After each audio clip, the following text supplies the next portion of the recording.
Sponsored by Shreya Store.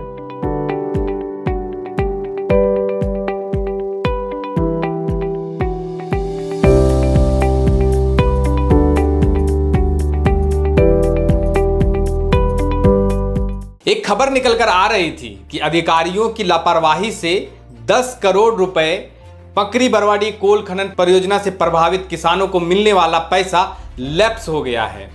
तो इसको हम आसान भाषा में आपको समझाने की कोशिश करेंगे कि जो मुआवजा मिलता है वो मुआवजा देरी होने के कारण सरकार के खाते में पैसा पड़ा रह गया और वो पैसा लैप्स कर गया।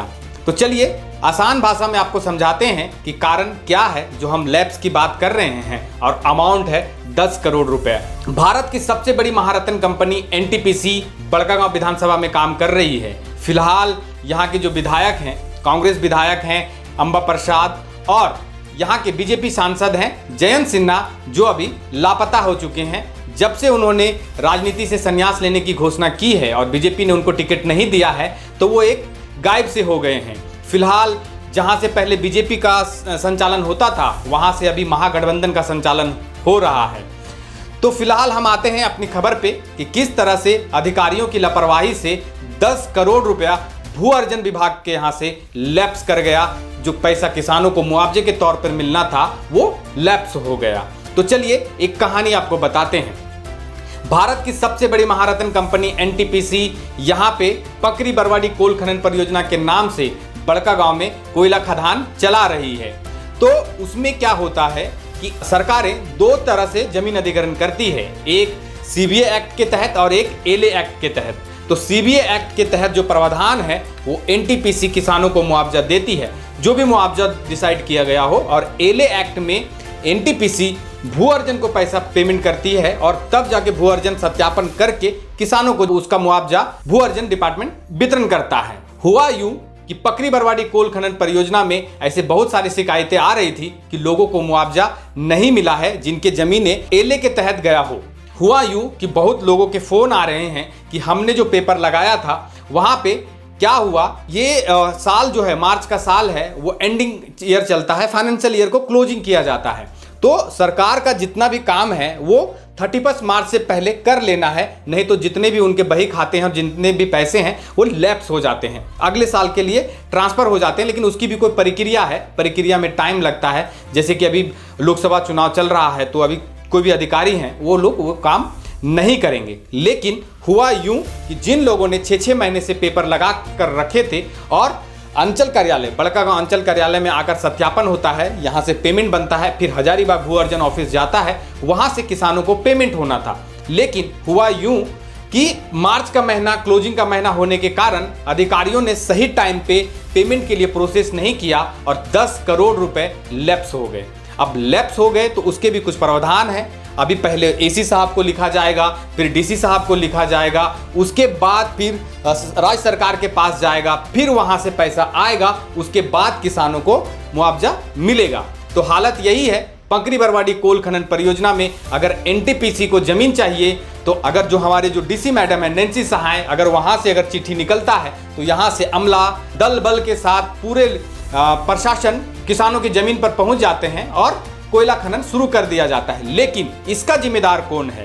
जो अभी 10 करोड़ रुपए लैप्स हो गए हैं, क्या उन अधिकारियों पर कार्रवाई की जाएगी? जो अधिकारी एसी चैम्बर में बैठकर किसानों का मुआवजा अगर समय पर नहीं बांट सकते हैं तो क्या फायदा ऐसे नौकरशाहों का? क्योंकि अभी जिस तरह से लोकसभा का चुनाव चल रहा है, सभी अधिकारियों को पता था कि आने वाले समय में लोकसभा चुनाव है और वहां पे हम बिजी हो जाएंगे, लेकिन फिर भी ये काम आचार संहिता लगने से पहले नहीं किया गया। जानबूझकर लोगों के पैसे रुका दिए गए और अभी लैप्स हो गया है।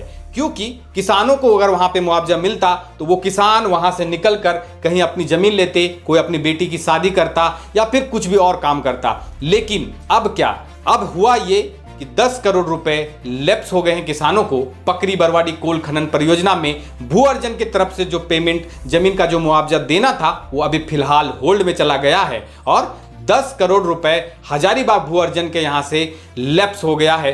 पकरी बरवाडी कोल खनन परियोजना के अंतर्गत मिलने वाला किसानों का मुआवजा और भी लेट हो गया है। 2009 में सेक्शन 9 लगने के बाद अब तक किसानों को मुआवजा नहीं दिया गया था। ऑलरेडी यहाँ के किसान 15 साल लेट चल रहे हैं अपने मुआवजे को लेकर, लेकिन यहाँ के जो अधिकारी हैं, जो सेंट्रल एसी में बैठे रहते हैं, उन्होंने भी ये नहीं देखा कि मार्च एंडिंग सर पे है और लोकसभा चुनाव सर पे है, इसके बावजूद भी उन्होंने किसानों का पेमेंट नहीं किया और जाकर आज 10 करोड़ रुपए लैप्स हो गए। ये जो पेमेंट जो डिले हुआ है और जो लैप्स हुआ है, आप इसका जिम्मेदार किसे मानते हैं? अपने कमेंट बॉक्स में कमेंट जरूर करें। फिलहाल हम यही आपको बताने के लिए आए थे कि किस प्रकार से भू अर्जन के अधिकारियों और अंचल अधिकारियों के लेट लतीफी से 10 करोड़ रुपए पकरी बरवाडी कोल खनन परियोजना के किसानों का मुआवजा जो मिलने वाला था वो लैप्स कर गया है।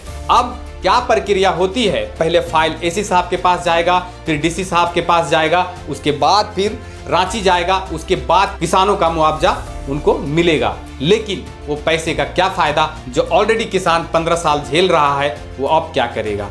तो इस वीडियो में बस इतना ही। आप क्या सोचते हैं इस वीडियो के बारे में? अपनी प्रतिक्रिया जरूर दें। अगर आप चाहते हैं कि अगर स्वतंत्र पत्रकारिता बने रहे तो इसके लिए आपको थोड़ा सा आर्थिक सहयोग करना होगा। तो दिए गए इस QR कोड को स्कैन करके आप आर्थिक सहयोग कर सकते हैं और हमें हौसला बुलंद कर सकते हैं। तो तब तक के लिए जोहार, नमस्कार। Sponsored by Shreya Store.